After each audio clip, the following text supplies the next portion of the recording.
No programa de hoje, vamos conhecer a única fabricante de helicópteros do Brasil e acompanhar o passo a passo da montagem dessas aeronaves.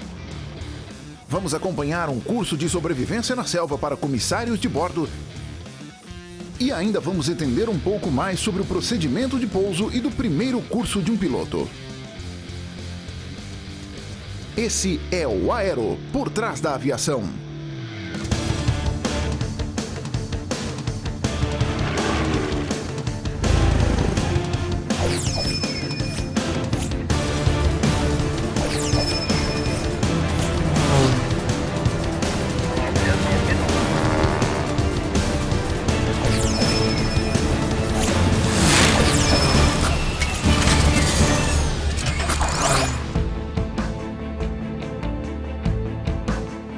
Existe apenas um fabricante de helicópteros no Brasil e fica aqui em Itajubá, no sul de Minas. O Aero veio até aqui para mostrar a linha de produção de um helicóptero, desde a fabricação da primeira peça, passando pela pintura até a entrega da aeronave pronta. Vamos lá conferir? Eu estou aqui na linha de produção de helicópteros leves e médios e eu vou conversar com o Matheus, que vai ser o nosso guia, quem vai explicar tudo o que a gente precisa. Vamos lá, Matheus? Vamos lá. Esse aqui, que helicóptero é esse que vocês estão montando? Bom, esse popularmente chamado de esquilo. O esquilo, É uma a S350, nesse caso é a versão B3, né? Esse aqui seria a primeira etapa. A primeira etapa, que nós chamamos também de estação 1. O objetivo da estação 1, o que é? É receber o que nós chamamos de barca, ou a parte estrutural principal do helicóptero. Que é essa célula aqui? Exatamente. E o primeiro trabalho nosso aqui vai ser o ajuste das carenagens.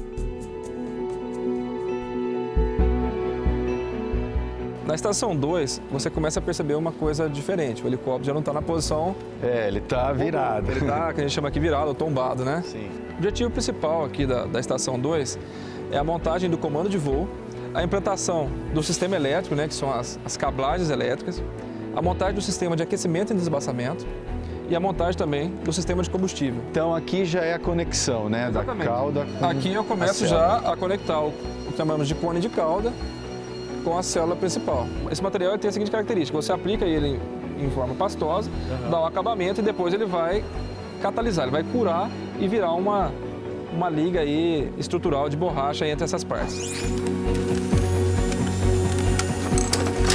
Matheus, aqui é a terceira estação, é isso? Ok, terceira estação. Bom, aqui a gente já percebe que a máquina já tem um cone de cauda mais incrementado, né? Já estamos com árvore longa. Sim. As derivas já estão sendo montadas. Aqui também já está sendo feita a preparação da capota. Vocês observem que a parte de fiação elétrica, né, que chama de cablagem, já está implementada. Comando cíclico, manche coletivo e as pedaleiras já estão montadas, como a gente explicou lá atrás. E o próximo passo aqui nessa máquina, então, a capota e o conjunto de motor e transmissão principal. Beleza, então vamos ver isso lá na quarta estação. Exatamente, vamos lá. A Elbras fabrica 12 modelos de helicópteros para uso civil e 10 modelos para uso militar. O esquilo leva cerca de 4 meses para ser fabricado, desde a primeira estação até a entrega da aeronave pronta. A fabricação dos modelos maiores pode levar até 1 ano. Chegando aqui, a gente já se depara com o motor posicionado, né? Bom, aqui já está parecendo mais um helicóptero, Parece, vamos dizer assim, é. né? Já estou com a capota montada, transmissão principal, motor, árvore longa, né? Que a gente chama aqui, que é a árvore que leva a energia para um rotor de cauda, que também já está montado com a sua caixa de transmissão traseira. As derivas já estão montadas, o estabilizador. Então, o que acontece? Na quarta estação, a máquina ela entra no processo de ensaio, né? Então, tudo que a gente fez em termos de instalação mecânica, elétrica, vai ser agora ensaiado. Vai passar por uma série de testes que vão, então, permitir a gente aí saber se o helicóptero está sendo montado de forma corretamente, mas de uma forma mais global. Cada aeronave é uma peça única, pois cada cliente pode customizar o helicóptero do seu jeito. Na maioria dos casos, a aeronave só começa a ser fabricada depois que ela foi vendida para um cliente. A gente chega na quinta estação. Quinta estação. A quinta estação, eu estou preparando o helicóptero que nós chamamos de inspeção final. Essa inspeção final, mais a inspeção de segurança, vão garantir que o helicóptero tem condição de fazer os voos de controle. Antes de ser entregue, o helicóptero é submetido a diversos testes de voo. Esses testes são feitos antes dele ser pintado. A pintura é a última etapa da fabricação da aeronave. A gente já sabe que existem oficinas especializadas em pinturas estilizadas para carros. Ok. Agora, você sabia que dá para fazer o mesmo com helicópteros? Vem ver. Ô Alex, isso aqui parece estar embrulhado para presente, não é? Sim, parece sim. Mais ou menos estranho, mas o que é isso? Fala pra gente. Esse é um isolamento que a gente faz na aeronave para poder proteger as partes que não vão receber tinta, não vão receber pintura. Daqui, depois que está toda preparada para pintura, a gente leva ela para a cabine de pintura. Vamos lá? Vamos lá. O cliente pode solicitar a cor que desejar e até mesmo incluir desenhos personalizados. Aqui é onde a gente faz a aplicação da tinta e do verniz, que a gente utiliza verniz também. Ah, entendi. Para que serve o verniz? Só para... O verniz é para dar uma proteção para a tinta e para dar um brilho a mais na aeronave. Eu queria comparar, né, para que a gente entenda se a tinta utilizada em um automóvel é a mesma tinta utilizada num helicóptero, numa aeronave como essa daqui. São parecidas, não são a mesma, porque a aeronave ela tem uma característica que ela precisa ter uma proteção térmica, ela muda de temperatura muito bruscamente, então a tinta precisa ser preparada para aguentar essa mudança. Então a tinta nossa não é a mesma que se usa em automóvel. E vem cá, quando se pinta, a espessura da tinta influencia no peso total da aeronave ou não? Sim, influencia. Então, depende de qual modelo você tem uma espessura determinada para a aeronave, né? Temos um controle rígido sobre isso, um controle de qualidade mesmo. São medidas, espessura em vários pontos da aeronave para manter o padrão de qualidade.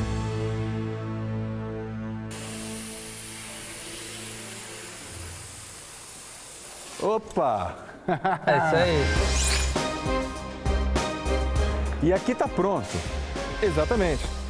O helicóptero já passou pelo processo de ensaios de pista, né? Ensaios de voo. Sim. Ele chegou da pista, foi todo desmontado, ele foi para a pintura, foi feito toda a pintura. E aí ele voltou para a linha, para a gente remontar, né? Que a gente chama aqui de remontagem, finalizar toda a parte de acabamento interior. Você observa que está pronto, né? Perfeito. Tá lindo. E daqui ele vai para ser entregue ao cliente. 0 quilômetro. Zero quilômetro, exatamente. Por ano, a Helibras fabrica em média 36 unidades do Esquilo, que é o modelo mais vendido do mundo e o mais bem-sucedido na história da aviação de helicópteros. Para se tornar comissário de bordo, é preciso passar pela etapa final do curso de comissários, a sobrevivência na selva. O objetivo é aprender a gerenciar os tripulantes no caso de um acidente aéreo, cuidar dos feridos, conseguir alimentos e saber se localizar. Essas são atividades essenciais para sobreviver em ambientes hostis. Hoje o Aero veio acompanhar um treinamento de sobrevivência na selva. Para você que está acostumado a ver aqueles comissários simpáticos e educados no seu voo, saiba que além de trazer uma bebida... 19! Oi. Tá sem boné, 19. Tá sem boné, que espetáculo, 19. Cadê o boné, 19? Desculpa. Vai pra fila. Vai pra fila. Permanece lá, não sai de lá e obedece. Sim, senhor. Isso aqui é o Sim, senhor. Sim, senhor. Sim, senhor. É lá a sua fila. Desculpa. Aqui, ó. Aqui. Você vai aí na frente. É isso que a gente vai fazer hoje. Como não é possível saber o nome de todos os passageiros em um voo, durante o treinamento, cada aspirante a comissário atende por um número. O dia começa bem cedo, por volta das 4 da manhã, e termina por volta das 11 da noite. Alguns cursos exigem mais de um dia de treinamento. Bom, o curso para comissário de bordo tem mais ou menos 4 meses, eles estavam me explicando, e isso aqui é como se fosse a prova final, a formatura. Então, eles são divididos em grupos, cada grupo tem 10 pontos, e se eles chegarem a 5 pontos, o grupo inteiro é reprovado. Então, um depende do outro. Acabaram as instruções iniciais, eles distribuíram kits de primeiros socorros, as galinhas e as panelas. E eu ganhei essa mochila levinha aqui. Durante a etapa de treinamento na selva, não é permitido levar alimentos na mochila, somente água é permitido. O treinamento é dividido em etapas, passando por diversas ações necessárias para a sobrevivência na selva. Quem tem o conhecimento tem tudo. É que a gente pensar, matematicamente, 4 pessoas jamais controlariam 200. Mas com preparo e relacionamento interpessoal, uma pessoa controla 200. Em uma das etapas do treinamento, os estudantes precisam degolar 2 galinhas que servirão de alimento para o grupo. Sim, não sei se eu quero olhar também, então ainda estou pensando. Gente, cada dia é uma emoção aqui. É difícil você apresentar esse programa. Já foi, tá? Vai. Olha o copo embaixo. Que Deus te leve, Gertrude.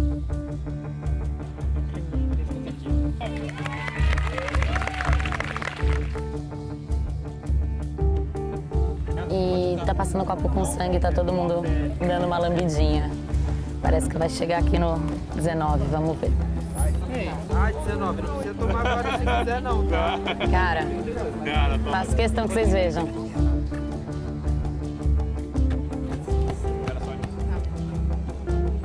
Tipo, não tem gosto de nada. Vou de novo. Achei legal. Não tem gosto de nada, gente.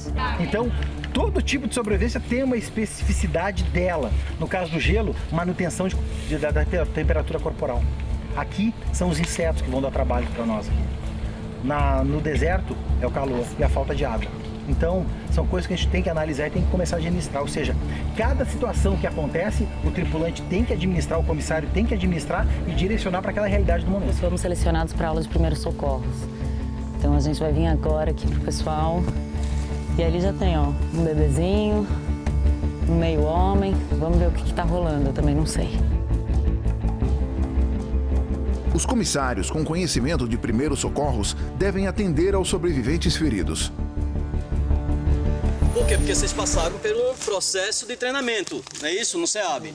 E as coisas que tem aqui, por exemplo, você tem um colar cervical, maca, um monte de coisa que não tem no avião, mas tem como adaptar? Se você... Temos como adaptar com tala, confeccionando com papelão, confeccionando com madeira. Até com parte da fuselagem, né? Dependendo da parte da fuselagem, né? Se for uma parte plástica, dá para improvisar. Inclusive com a roupa deles mesmo. As atividades acontecem simultaneamente com grupos diferentes. As equipes vão se revezando em cada etapa e para chegar nos locais de treino é preciso fazer uma boa caminhada pela selva. Bom, a gente chegou numa outra área agora. A gente vai descobrir como é que faz fogo. Oi, tudo bom? A gente Obrigado, só tá... viu, gente? Bem. Acabou, sua amiga se voluntariou. Esse guardanapo tava na aeronave? Tava na aeronave. E o álcool gel também? O álcool gel eu ainda tô dando de boiada pra você. Mas como você se voluntariou... Vou te dar esse aqui mais. Mira. Vou até sentar. Com certeza. Porque vai cansar, já notei. Pô, mas eu não participei do tutorial, você pode me explicar rapidamente? Você pode aproveitar a pedra, tirando um pouquinho da raspa dela. Tá.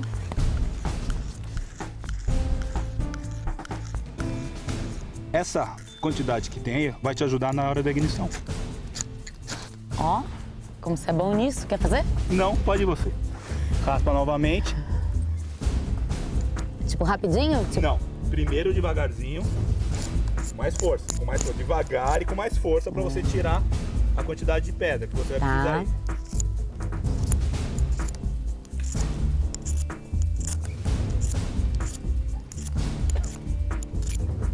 Tem que tirar mais pedra. Ó. Fiz! Fiz!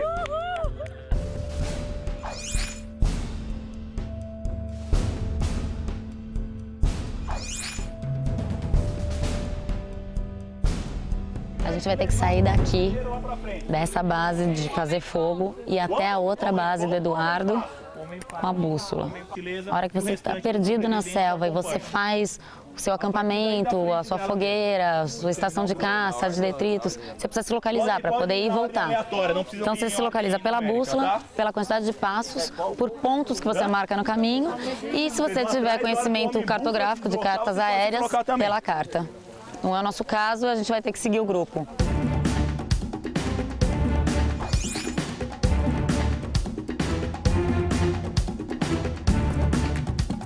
A gente aprende algumas coisas aqui. Pisar nas folhas secas, andar lateralmente e sempre avisar a pessoa de trás se tem um tronco, se tem um obstáculo, prestar atenção no que está na altura dos olhos. Para mim, que tenho muito pouco equilíbrio, é ótimo.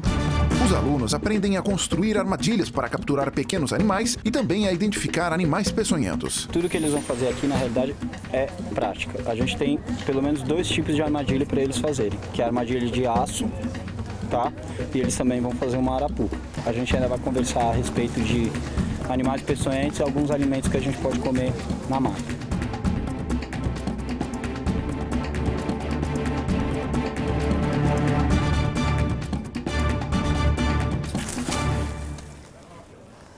Sim, se chama cobra, um escorpião. Você tem algum método de proteção dos sobreviventes no acampamento? O que protege os sobreviventes dentro da selva é fogo. Fogo é proteção porque espanta os animais, porque espanta os insetos. Os animais rasteiros não gostam, nem os animais peçonhentos como aranhas e escorpiões, eles também fogem. As últimas etapas do treinamento são o combate a incêndio e o treino na piscina. O pessoal ainda não desceu de lá, mas eu já estou mostrando para vocês qual é o próximo passo. Combate ao fogo, a gente tem bastante extintores de incêndio aqui do outro lado. E aqui, ó, é onde vai acontecer o fogo, que não é um princípio de incêndio, é fogo mesmo, né? Nós temos um incêndio aqui mesmo, 19. É o seguinte, aqui nós vamos fazer realmente um combate a incêndio para os comissários sentirem o calor da chama, porque o comissário dentro de aeronave vai combater princípio de incêndio, não incêndio. Então é importante que a gente mostre a dimensão e a seriedade da chama também, para que se tenha um procedimento correto dentro de que toda a equipe possa realmente fazer um combate efetivo ao princípio de incêndio dentro da aeronave.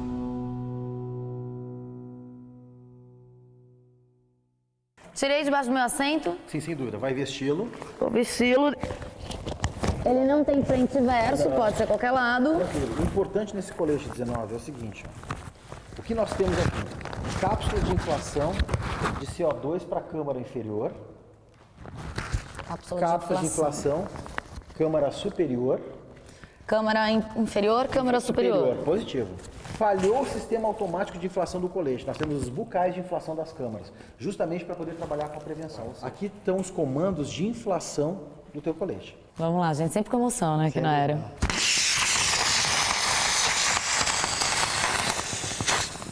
Cara, você fica surdo. E gelado. Agora abre a outra. Olha o conforto.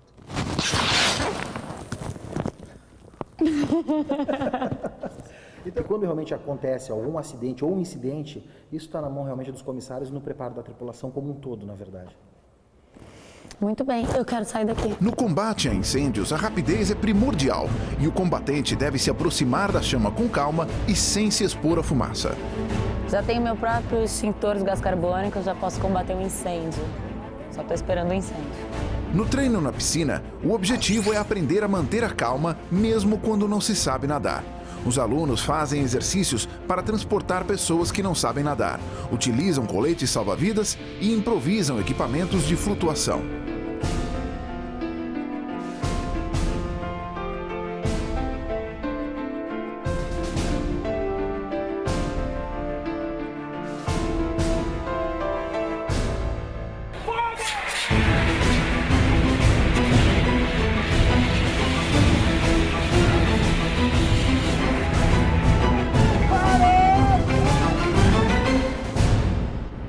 Depois desse dia longo, cheio de provações, os aspirantes a comissário ainda têm que enfrentar uma prova na ANAC para aí sim poder atuar na área. Pois é, a próxima vez que você chegar num avião e encontrar alguém elegante, bem vestido e bem educado te esperando, tente ser assim também. E lembre-se de tudo que ele passou para chegar até aí. Na aviação, o momento mais complicado de um voo é o pouso do avião. Para que tudo saia de maneira adequada, o piloto treina esse procedimento inúmeras vezes em diferentes situações, locais e condições climáticas. Existem formas diferentes de procedimentos de pouso, desde a aula inicial do aluno no curso de piloto privado até aproximações mais complexas de grandes jatos comerciais. Independentemente do processo adotado para o pouso, a sequência de etapas requeridas no avião é sempre muito parecida. Hoje vai ser como se fosse a minha primeira aula para mostrar para vocês como é que é o procedimento do circuito de tráfego de um avião. Então agora é só entrar no avião e decolar. O circuito de tráfego é procedimento padrão adotado principalmente em aeroportos sem controle de tráfego aéreo. Nesse procedimento, o piloto deve respeitar a altura padrão de 1.000 pés sobre o aeródromo no caso de aviões com motores a hélice ou 1.500 pés no caso de aviões com motor a turbina. Área livre? Livre. Esse treinamento faz parte do currículo do primeiro curso prático do aviador, o curso de piloto privado. Bom, para todo acionamento de qualquer aeronave, de qualquer porte que seja, é necessário fazer o checklist. Isso é uma coisa obrigatória, você aprende na primeira aula que tem que seguir para ter certeza que não vai esquecer nenhum item do acionamento, porque ligar isso aqui não é a mesma coisa que ligar um carro, né? Só dar a partida e sair andando, né? Verdade. Então agora a gente acionou, tá esperando o motor aquecer 2 minutos para fazer o táxi, e nesse aeródromo a gente não tem controle de tráfego, então a gente não tem solo, a gente não tem torre, então é uma coordenação local só entre os aviões. Exato. Ao alinhar na cabeceira da pista, o aluno inicia a rolagem até decolar. Quando quiser, está autorizado a decolar. Legal. Pode manter 70 milhas subindo até 400 pés. A velocidade varia de avião para avião. No circuito de tráfego padrão, o piloto sobe até 500 pés, mantendo o eixo da pista. Ao cruzar essa altitude, o piloto inicia a curva à esquerda, entrando na chamada perna de través. Ok, pode curvar à esquerda. Fazer o check de 500? Isso, quando atingir. Tá. Mas já pode fazer curva à esquerda. Isso, por causa dos obstáculos aqui. Tá. Novamente, uma curva à esquerda é efetuada, ingressando na perna do vento da cabeceira em uso, subindo para a altura de 1.000 pés do terreno. Bom, a gente está fazendo aqui um procedimento padrão no treinamento de piloto, que é o circuito de tráfego. Todo avião que você começa a voar, você tem esse processo, né? Todo treinamento de piloto, ele é baseado em prevenção de acidente, né? Então, é tudo treinando emergência, né? Sempre treinando que isso aqui pode parar a qualquer hora. Exatamente. No momento que o avião cruzar a lateral da cabeceira em uso, é iniciado o procedimento de pouso, onde o aluno deve seguir os itens do checklist do avião, diminuindo a velocidade e iniciando a descida. Ok, atravessa a cabeceira, reduz para 1800.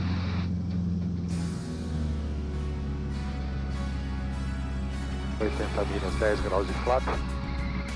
Cabe ao piloto julgar a distância ideal para fazer novamente uma curva à esquerda, ingressando na perna base. É nessa posição que o avião chega próximo à velocidade de pouso e deve ser novamente checado. No caso de aeronaves com trem de pouso retrátil, esse deverá ser descido. O piloto deve julgar a distância ideal para novamente efetuar curva à esquerda, a fim de alinhar o avião ao eixo da pista e ingressar na reta final para pouso. E vai calçando, traz para 70 milhas, mantém essa atitude. O piloto continua descendo o avião em uma razão de planeio e velocidade padrões para tocar na pista com segurança. Após o pouso, o piloto pode arremeter a aeronave e tudo começa novamente. No caso de aeródromos controlados, também são utilizadas cartas de aproximação de pouso por instrumentos conhecidas como IAC. A torre de controle do aeroporto também poderá vetorar essa aeronave até o pouso, onde o controlador irá passar as instruções ao piloto. Existem instrumentos de auxílio à aproximação para pouso, como o sistema ILS e luzes de aproximação localizadas ao lado da pista do aeroporto. Esse treinamento que a gente fez agora de circuito de tráfego para pouso, quantas horas o piloto já tem fazendo o curso para começar a fazer isso? Existem 3 fases no curso, que é a fase de adaptação, intermediária e avançada. Fase de adaptação em torno de 18 a 20 horas. A partir da 15ª hora, que é quando o piloto já fez todos os treinamentos de manobras altas, coordenação, curvas e tal, ele inicia as aproximações. Então, normalmente, a partir de 15 horas de voo, eles se mantêm nesse treinamento até a fase do pré-solo, né? Uma operação de pouso e decolagem é sempre melhor realizada contra o vento para garantir a segurança, estabilidade e máxima sustentação. O piloto sabe essa direção observando a biruta do aeroporto. Pousos em condições mais extremas também são treinados em simuladores de voo. Então não precisa ficar preocupado na próxima vez que for voar. Os pilotos são muito bem treinados para pousar com segurança em diferentes condições. No próximo programa, vamos conferir como são feitas as manutenções em equipamentos de aeronaves comerciais. Conhecer um veículo experimental não tripulado criado pela aeronáutica. Vamos acompanhar o voo de um piloto de acrobacias aéreas em um avião da Segunda Guerra. E desvendar os mitos de uma das aeronaves mais conhecidas e comentadas entre os pilotos, o Cessna Caravan. Até o próximo Aero, por trás da aviação.